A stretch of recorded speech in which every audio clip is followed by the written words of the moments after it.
Assalamualaikum warahmatullahi wabarakatuh. Teman-teman, pada pertemuan ini kita akan membahas tentang aplikasi atau penerapan persamaan diferensial dalam kehidupan sehari-hari. Sebelumnya, kita tahu dulu persamaan diferensial itu apa.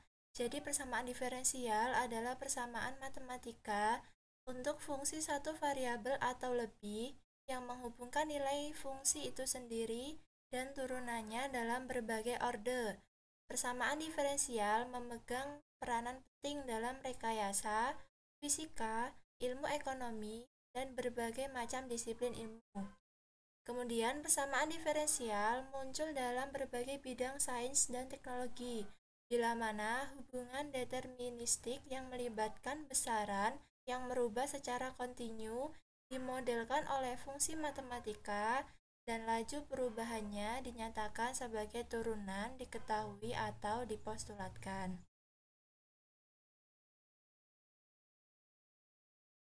Nah, salah satu aplikasi turunan dalam kehidupan sehari-hari adalah untuk mengkonstruksi model matematika dari fenomena perubahan dalam kehidupan sehari-hari yang melibatkan laju perubahan sesaat atau laju perubahan rata-rata. Persamaan diferensial merupakan dasar dalam pengembangan ilmu pengetahuan dan teknologi.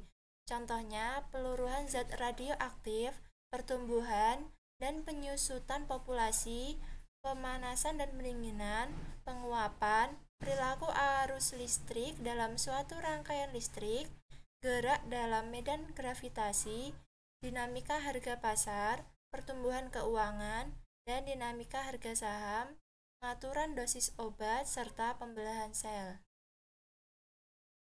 Nah, untuk yang pertama, dalam penerapannya, persamaan diferensial dalam bidang fisika. Pada dasarnya, konsep turunan dalam kecepatan dan percepatan suatu fungsi berkaitan dengan konsep turunan pada fungsi naik ataupun turun, nilai optimum atau maksimum atau minimum, serta titik belok pada suatu fungsi. Umumnya, kecepatan merupakan jarak perselang waktu tempuh suatu objek yang sedang bergerak. Namun, pada konsep turunan, kecepatan dapat ditentukan dari fungsi jarak tempuh lintasan, yaitu dengan menentukan turunan pertamanya. Percepatan merupakan perubahan kecepatan perselang waktu tempuh suatu objek yang bergerak. Tetapi pada konsep turunan, percepatan dapat ditentukan dari turunan kedua fungsi jarak tempuh lintasan maupun dari turunan pertama fungsi kecepatan.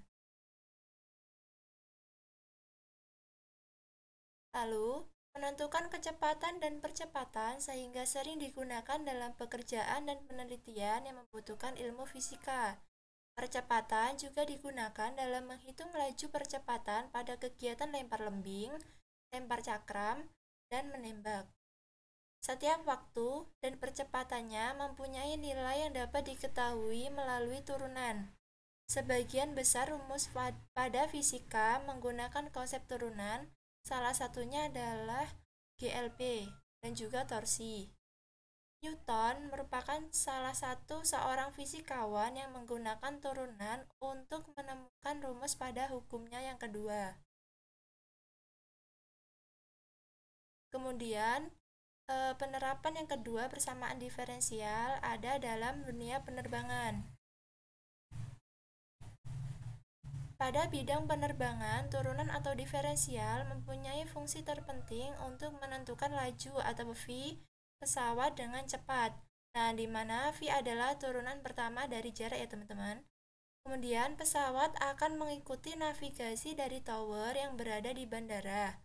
Setiap laju pesawat akan terdeteksi pada navigasi dengan menggunakan perhitungan kalkulus otomatis, sehingga laju pesawat tidak akan salah arah dan percepatannya sesuai dengan panduan dari tower.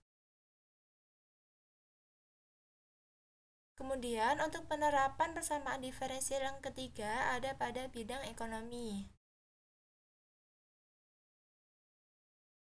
Salah satu penerapan turunan atau diferensial yang paling umum adalah penentuan nilai maksimum dan minimum. Hal tersebut dapat diamati dengan seberapa sering kita mendengar atau membaca istilah keuntungan terbesar, biaya terkecil, kekuatan terbesar, dan jarak tempuh. Nilai balik maksimum suatu fungsi pada domain F dapat berubah nilai maksimum mutlak atau nilai maksimum relatif. Begitupun dengan nilai minimum, dapat berubah nilai maksimum mutlak ataupun nilai minimum relatif. Kemudian untuk penerapan keempat, persamaan diferensial pada quick count. Penggunaan turunan ada juga pada quick count. Dalam perhitungan tersebut, terdapat perhitungan yang baik sehingga memiliki perhitungan yang maksimal.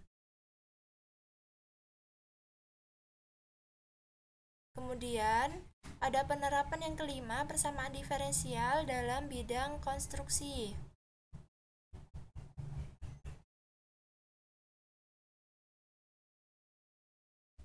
Penerapan turunan pada bidang konstruksi yang dilakukan oleh seorang arsitek yaitu pembuatan tiang-tiang, langit-langit, dan sebagainya.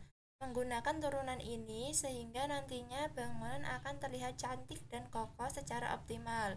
Kemudian penggunaan turunan juga dapat digunakan dalam pembuatan kapal, pesawat, mobil, motor, dan lain sebagainya.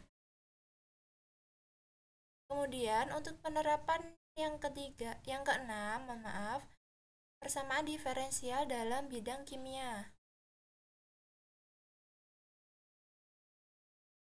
Salah satu aplikasi persamaan diferensial dalam ilmu kimia yaitu laju reaksi. Dalam riset operasi, turunan menentukan cara paling efisien dalam memindahkan bahan dan desain pabrik. Dengan menerapkan teori permainan, turunan dapat memberikan strategi yang paling baik untuk perusahaan yang sedang bersaing. Laju reaksi memiliki kemampuan untuk meramalkan kecepatan campuran reaksi mendekati keseimbangan. Jadi, untuk menghitung laju reaksi dalam order reaksi, kita dapat menggunakan persamaan diferensial. Kemudian, hukum laju reaksi adalah persamaan yang menyatakan laju reaksi V sebagai fungsi dari konsentrasi semua spesies yang ada, termasuk produknya. Nah, mungkin cukup sekian tentang aplikasi atau penerapan persamaan diferensial dalam kehidupan sehari-hari. Jika ada salah dan perkataan, saya mohon maaf. Saya akhiri. Wassalamualaikum warahmatullahi wabarakatuh.